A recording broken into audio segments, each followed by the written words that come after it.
Alright guys, let me start out by saying, like, what the hell was this episode? Like, what? This episode put me through the entire emotional spectrum. I was happy, I was sad, I was laughing my ass off, I was irritated, like, what's going on? This episode's all over the place, but I kinda love it. As we get the conclusion to the Bat Devil incident. And this show, man, this show is crazy to me. Because it can get so intense at some parts, but then it gets so goofy. I don't know how to feel about this show. Besides, I know I love it. So without further ado, let's just get straight into it and talk about Chainsaw Man episode 4 today. Because this show is freaking something else, man. So our episode begins with us seeing Power's daily routine with Meowy before anything bad happened. And it's a little gross. I'm gonna keep it a buck. It's kind of gross. Especially the bird one. She's sipping that shit down like it's a water bottle. It's a little gross. Until we see the Bat Devil take Meowy and give her that ultimatum. And as she's running into the city distressed, we hear her say that one life is worth as little as any other. And this is only a cat. So why do I run? Why do I search for a human? Is it to save Meowy?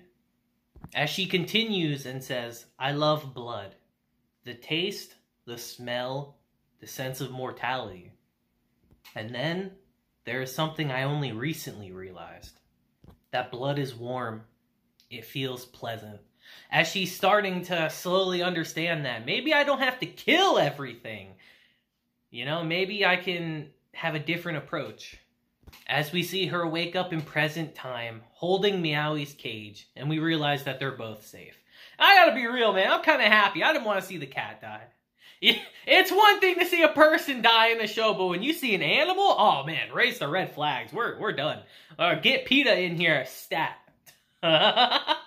And as she opens her eyes a second time, it's Denji looking down at her this time. As she asks him, why'd you save me? I attempted to kill you. And then this man literally points at her chest and says, that's why. Like, what? That's freaking Denji, dude. As she tells him such a foolish reason. She tells him, forgive my deceit. Since Meowy is safe, you may fondle my chest. As Denji says, hell yeah, my come up time is now. But all of a sudden, his hand gets blown off, picked up by another devil that appeared on the scene, and eaten. As it appears to have been eaten by the Tiggle Bitty devil. As he asks Power, can you move? And she says, not even a finger. Take Meowy and flee, please. Denji actually gets up, pulls the ripcord like a Chad, but the chainsaw only comes out of his head partially, as he doesn't have enough blood to really become Chainsaw Man right now. Power's just looking at him shocked like, holy shit, he really can pull out chainsaws! As the devil asks him, it's you, right? The one who killed Batty? That was my man, you know? That was my boo you killed! As she says, oh, but you're actually pretty cute yourself with that little chainsaw out your head. You're my type, so I'll let you go. Denji asks, what about these two behind me? As the devil says, they die.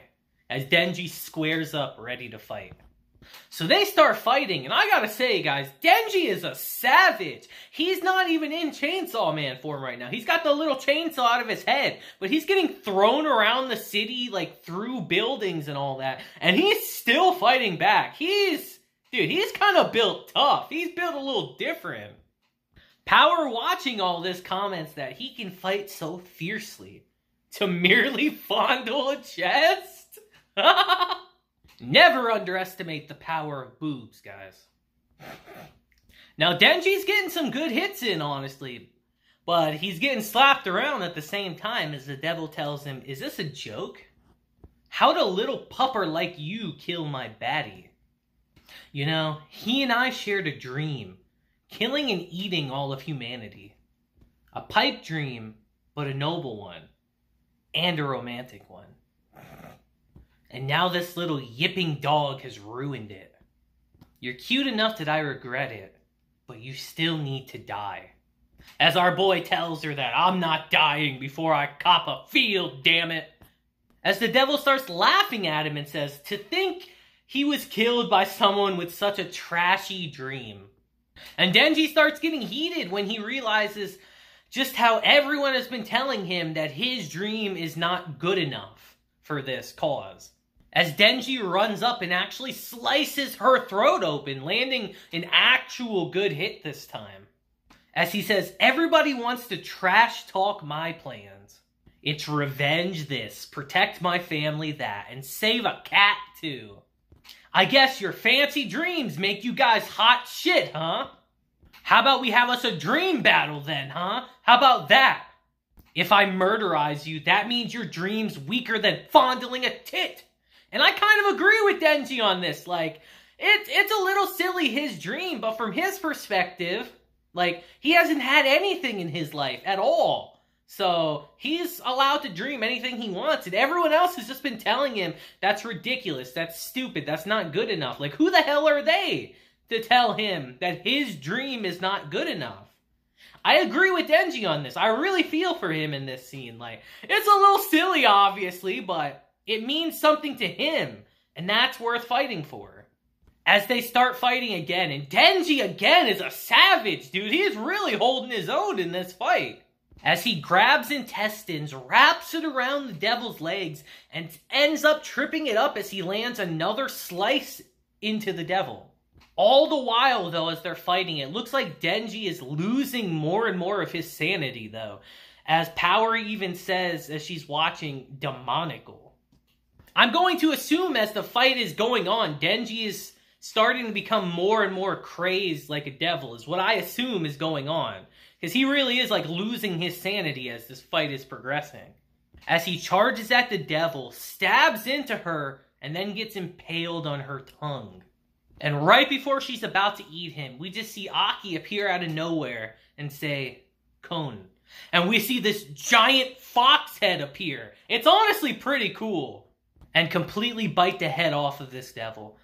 As the fox says, looks like she's the leech devil. May I swallow?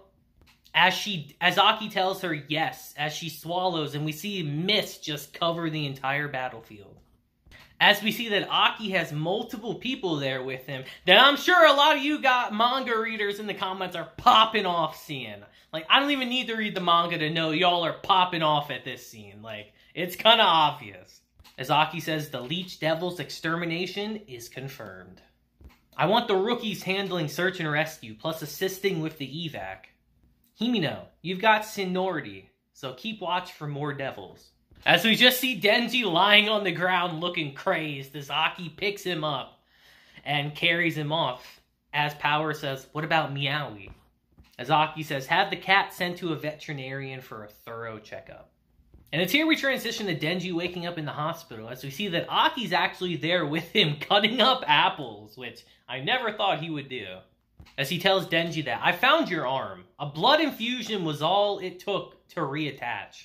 You really are like a devil. Denji counters and said, you seemed pretty friendly with that devil back there. And it's here that Aki tells him something really interesting to me, honestly, that devil hunters form contracts with devils in order to fight against them.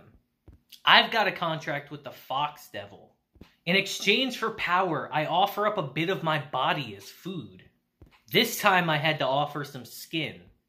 As he tells Denji that devils yearn for the deaths of humans. The same goes for fiends, as Denji counters and says, power seems cool though.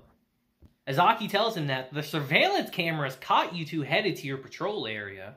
And the house that we believe contained the Bat Devil contained a lot of your spilt blood. The Blood Fiend tried to kill you, didn't she? I don't know why, but you're trying to protect the devil. Again. Denji's like, I don't know. Is that how it happened? As we see all the people that Denji inadvertently saved during that fight and how they want to meet him and thank him for saving their lives. Maybe not the one guy he tried to throw at the devil in the car, but Most of them want to thank him. As Aki tells him that if I dig deeper into this and report it to the higher-ups, it'd mean the Blood Fiend gets disposed of along with you since you covered for her. But there were no fatalities. So, if you're willing to accept one condition, I'll let what happened slide. You need to do what I tell you to do. You're a dumbass and a brat with no clue about right or wrong. All you need to do is protect this lifestyle. All you need to do to protect this lifestyle is to listen to me. Denji tells him, sure, I'll keep it in mind. I might not be after some big deal goal like you guys. And I might dream small, but I'm as serious about this as you are. You can count on me. As he walks out of the room and we see that he has power in handcuffs. As Himeno tells him that, is this a good idea? When this cutie fiend kills someone, it's gonna be your responsibility for letting her live. As Aki says, we're devil hunters. Whether they're devils or fiends, if they're handy, we should put them to work. But they're still the enemy. We're just making use of them. We're not making friends. I can already see right away that these three are going to have a very interesting relationship with each other. And it's here we see that Aki's going to go report what happened to Makima. But before he does, he's like, oh shit, I gotta make sure I'm looking good for big old boss lady in there. I can't be looking undapper. After reporting what happened, Makima tells him, Denji and Power managed to get awfully far without anyone noticing, didn't they? Leaving the approved areas against regulations. Aki rebuttals saying, considering there were no fatalities, and that we were able to get rid of 2 devils, I think it's worth overlooking. And with that, he tries to excuse himself, but as he leaves, Makima says, you seem a little more flexible now, Hayakawa. Is that Denji's influence, I wonder? Aki says, I doubt it. I haven't changed at all. I kind of disagree, though. He already feels a little bit different than he did in the second episode of our show. He does actually seem a little more flexible. Even Makima looks at him like, oh, really now? And it's here that we just see a really in-depth look into Aki's morning routine. It's kind of funny in a way. How this man gets up, brushes his teeth and all that, goes and makes coffee, sits outside on his little porch, or his little stoop outside, drinks his coffee, reads the paper. We see his little daily routine with Denji as he's in the kitchen making lunch. But all of a sudden, they hear a knock on the door. More like a banging, honestly, as the doorknob actually gets punched in. And we see that it's our girl, Power. And I'll be honest, I kind of like the fit she's wearing. I kind of do like it. As Makima tells him that, I'd like to put Power up in one of your rooms, Hayakawa. I think you'll make a good leash for the 2 of them. Aki's like, is there some reason you're sending me all these psychos, ma'am? As she tells him, it's because I trust you more than anyone else. And Aki just folds like a frickin' chair right now, man. Like, come on, Aki. He's like, oh, okay. I guess that's fine then. Like, what? Come on, Aki. Have some backbone. She continues and says, it'd be a little odd to have her staying at the office indefinitely. You don't have to worry. Power said that she would behave. Kinda, sorta, maybe. And guys, Power seems like an absolute menace to live with. It sounds awful. As she says, I prefer to only occasionally flush my feces. I prefer to only occasionally bathe. As Aki and Denji are getting fed the hell up. And it looks like they both have something they can agree on now. So look at that, bonding. As we transition to our boy Denji having to clean the toilet. Like, do devils not flush the toilet? As Power approaches him and he says, hey, shit, devil. Your turds are stuck in the damn toilet and won't come off. That shit's gross as hell, man. As she just points to her chest and says, we had a deal, did we not? You may fondle my chest. As Denji's just standing there like, oh my god, my dreams are gonna come true. She actually closes the door behind them and sits on the toilet. And I'm sitting here like, yo, what are we about to do here? She says, come on, what's the matter? Aren't you pleased? As Denji literally drops to his knees, and I'm dead, dude. But Power says, I have stipulations, however. You have earned 3 squeezes of my chest. 1 for your rescue of Meowy. A 2nd for slaying the Bat Devil. And a 3rd for protecting me from Top Knot. I had no intention of letting you, but your efforts have earned you these 3 squeezes. As Denji's literally there holding his face like she's an angel as our episode ends. And it's here we get a really fun ending theme, actually, and I really enjoy it. I kind of love the fact that the series has a different ending each episode. I find that really cool because they've all been totally different from each other. This one feels like it belongs in a completely different show, but I like that. And man, what an episode! What an all over the place episode, man! Denji's dreams coming true, and they really cut us off right before that happened. Like, how dare they? We're the same as Denji right now, bro. Like, if he's fondling some tits, we gotta see some tits. Like, what? Come on! You can't introduce that and then not have it happen. Come on now. Like, what the hell, Mappa? Guys, I love this show. This show is great. I definitely can see why people love it. I think Aki, Power, and Denji are going to have a very interesting dynamic with each other, to say the least. But that'll be it for today's episode, guys. So I hope you have a great day, week, month, and year. And until next time, deuces, have a blessed day, and go fondle yourself some tits out there, guys. Go find a chest and give it a good squeeze. I'll see you guys next time. Deuces.